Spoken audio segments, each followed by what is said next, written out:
Ngayong araw, bumisita ang Pestastic Pest Control Services sa Second Chance Aspin Shelter Philippines Incorporated. Dito namin nakilala ang mga asong minsang pinabayaan, inabuso, sinaktan at itinapon. Mga asong akala ng iba ay wala ng halaga. Pero sa kabila ng lahat ng pinagdaanan nila, hindi sila nawalan ng kakayanang magmahal at magtiwala. Sa simpleng feeding at munting donasyon, nais naming ipaalam sa kanila na hindi sila nakakalimutan.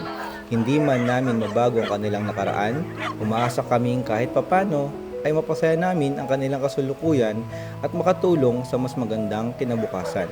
Sa Pestastic Pest Control Services, naniniwala kami na ang tunay na tagumpay ng isang negosyo ay hindi lamang nasusukat sa dami ng kliyente, kundi sa dami ng buhay na nabibigyan ng pag-asa.